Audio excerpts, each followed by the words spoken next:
이스라엘 백성은 그동안 이집트에서 그리고 광야에서 하나님께서 행하신 놀라운 이적과 손길들을 경험했습니다. 노예라는 굴레에서 벗어날 수 없었을 것만 같을 때 하나님께서는 출애굽을 통해 이스라엘에게 해방을 허락하셨죠. 이집트 군대의 추격을 뒤로하고 갈라진 홍해를 건너는 기적을 경험하기도 합니다.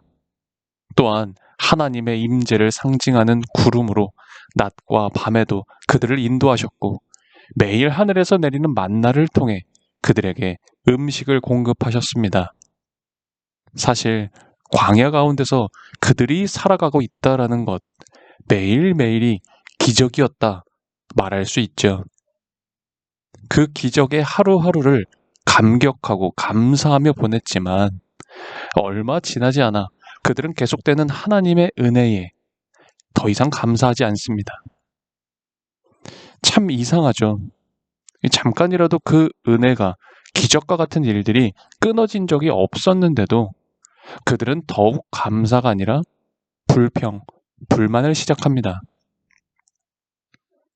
지난주일 잠시 이야기 드렸던 것처럼 그들의 시선이 달라졌던 겁니다. 눈이 가려진 겁니다. 탐욕이 그들의 눈을 가려버립니다. 구름과 불을 따라 움직이면서도 하늘에서 내리는 양식, 만나를 먹으면서도 그 만나를 내리시는 하나님의 손길을 보지 못합니다. 이것이 탐욕입니다. 오히려 만나밖에 먹지 못해서 이제는 고기가 먹고 싶다고 반찬 투정을 합니다. 그냥 투정 정도가 아니라 하나님께 울고불며 심하게 원망합니다. 결국 모세는 이런 백성들을 보면서 리더로서 큰 부담감을 느끼고 요즘 말로 하자면 이 현타가 정말 세게 왔습니다.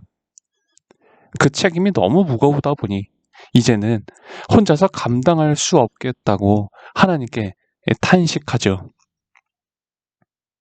시신 본문을 보면 하나님은 그러한 모세의 탄식을 들으시고 모세에게 70명의 장로와 지도자들을 세우게 하십니다.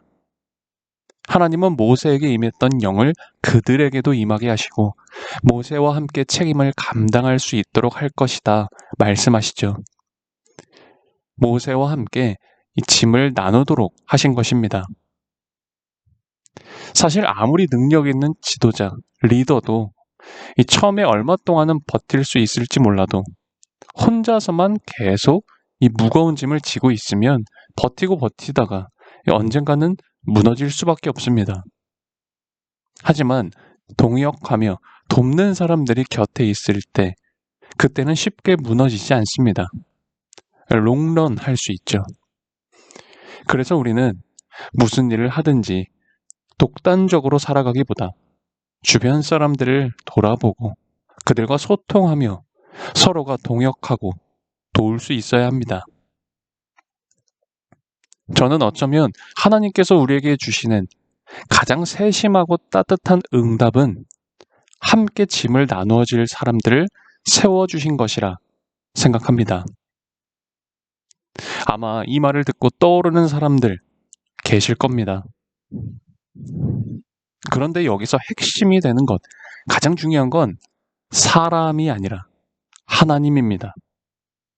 우리를 구원하시는 하나님을 바라보고 하나님의 영이 함께 할 때 사람과 사람 사이도 의미가 있는 것이죠. 우리가 가장 먼저 의지해야 할 것은 사람이 아니라 그 사람을 세우신 하나님입니다. 오늘 시신 묵상집에서도 이야기하죠. 한 성령 안에서 같은 마음을 품어야 함을 말입니다.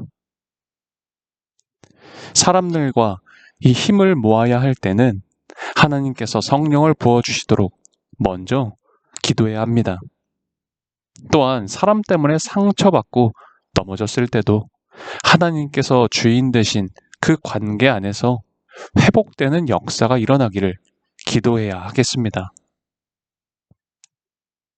주님의 영이 오늘 평화 공동체에 임하고 우리가 한 마음이 되어 함께 짐을 지기를 혼자 애쓰지 않아도 되기를 간절히 소망합니다.